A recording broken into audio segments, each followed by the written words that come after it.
Hi, my name's Mike Morhaime. I'm CEO and co-founder of Dreamhaven, former CEO and co-founder of Blizzard Entertainment, and super excited to talk a little bit about Dreamhaven, what we've been up to. After leaving Blizzard in 2019, former CEO and co-founder Mike Morhaime announced a year later that he had founded Dreamhaven, a games company that is the home to multiple game development studios. At GDC, we sat down with Morhaime to talk about a few of the company's games, like Wildgate and Sunderfolk, as well as how Dreamhaven got started, how things are run, and much, much more. After almost 30 years at Blizzard, what did you hope a fresh start with Dreamhaven would bring? So after leaving Blizzard, Amy and I just kind of took some time to brainstorm what we might want to do next. And we also just got to talking with a lot of other folks, and the idea of joining forces with some of the people we loved working with, innovate, to create games they're really passionate about, to give them the space to experiment, and kind of everybody being aligned around this philosophy that success follows when a number of things line up. Great experience, care about the players, care about the environment we're trying to create with our development teams. You know, and so five years later, we're really happy to have several games that we're really proud of, that we think are really fun. When players see the Dreamhaven logo at the start of a trailer, what do you want it to communicate to them? I want them to see a company that really cares about the experiences that it's creating. Our games are very different from each other. So there's not like a particular genre or a particular experience. I think what they have in common, they're all really fun experiences that add something to the genres they're playing in. They're great experiences to share with your friends, you know, and I think that the underlying core philosophy is we believe very strongly that games are a very powerful medium that can bring people together in positive ways, and we all love sharing games with each other, and that's kind of what we're trying to do. So hopefully Dreamhaven means high quality experiences that you can share. Can you talk about your emphasis on multiplayer cooperation and connection in your games? There's so many games, so it's super hard to paint games in like a single brush. There's definitely, you know, with Split Fiction and It Takes Two, this clearly a market for games that you can experience with others. There are also a lot of solo games. I don't want to get boxed in to say that Dreamhaven would never do a solo experience, but I think it would have to be very, very special of an experience for us to go down that route, because our bias is games that you can share with others. What are Secret Door bringing to the RPG genre with Sunderfolk? Secret Door is a team that is super passionate about the feeling you have around a board game table, which is qualitatively different than I think what we've been able to capture in video games. So there's something very special about sitting around a table with your friends and playing board games. There's also something very special about tactical RPGs. There's a super big barrier to getting into some of those experiences that really prevents many of us from even having that. And so I think that they view Sunderfolk as a love letter to the genre of tactical RPGs, and leveraging technology in a way that takes down eliminates all of those barriers, and makes it so that anyone can sit down with their friends and immediately get into gameplay. How does Sunderfolk capture the tabletop experience, and what makes it special? I think it's sort of new territory to be able to use the power of your phone, which is a super powerful computer. You can do all sorts of stuff, high-res display, touchscreen. We've just begun exploring how to use that as an interface into a game. And so I think we view this as kind of a new way to play, that maybe this is the first of many experiences. Is Wildgate an extraction shooter, or is it something else? It has elements of extraction shooters, it has elements of battle royale, it has elements of FPS. It's got a little bit of all these things. It's got different roles that you can play as members of your crew. And so you can kind of focus on the areas that you really like and still feel like you're contributing. What kind of worlds are you looking to invite players into?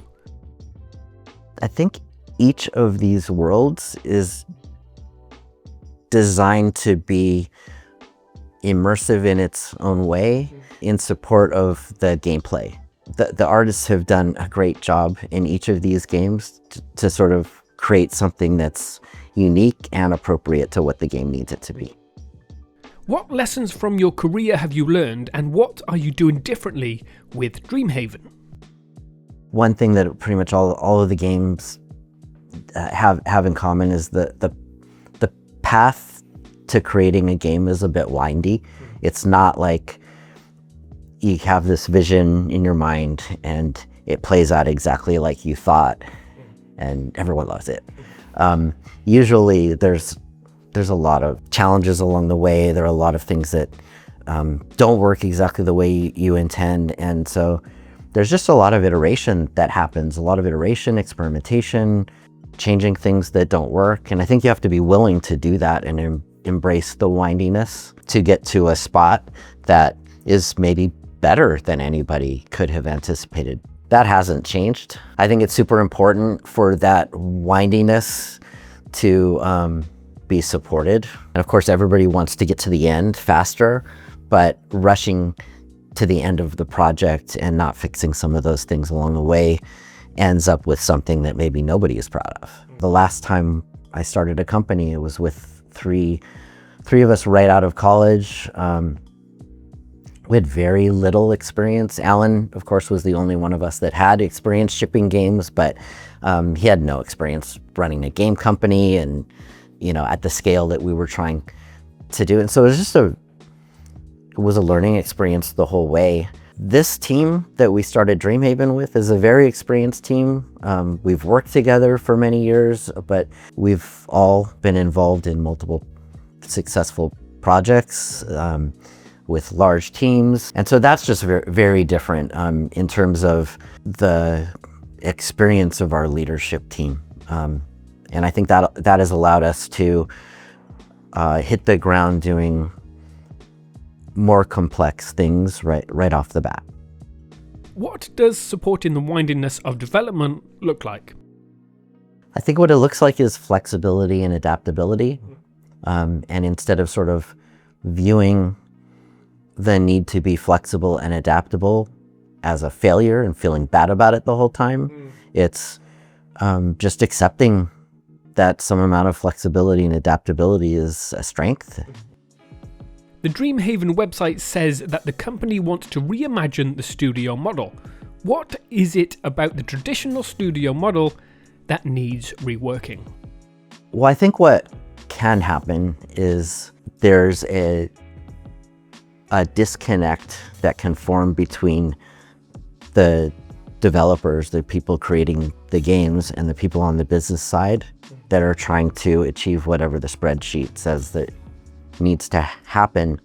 And we're trying to approach this recognizing the whole time we're all on the same team. We all want the same things. And so it's more of a partnership than a feeling that somehow the development teams are subordinate to the business.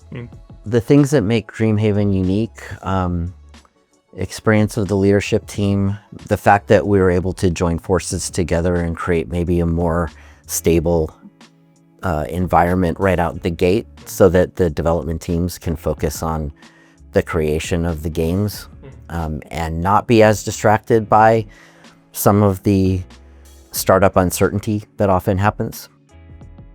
Do you think the industry has lost ambition over time?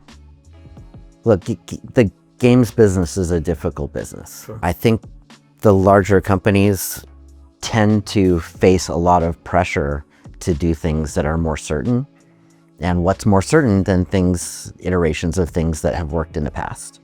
Being smaller, not having a core business to protect, we're in a situation where we can be maybe a little bit more experimental. You know, as I say this, like, the games business is so diverse, and you can't really paint it with a single brush, and there is a ton of experimentation that is happening, and it's just very challenging to break through right now and get attention because there's just so much competition.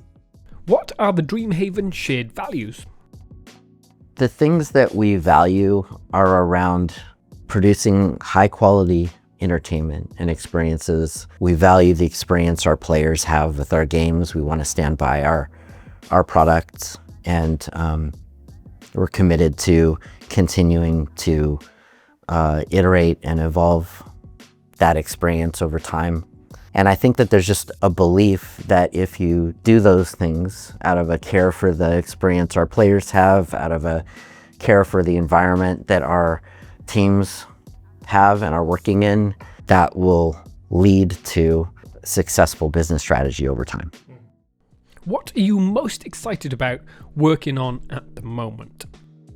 Well, this is a very exciting time for us. We've been very busy working on these games, getting to the point where we can see, you know, the light at the end of the tunnel to be able to release the games and have players around the world experiencing them, hearing the feedback about their experiences. That's super exciting.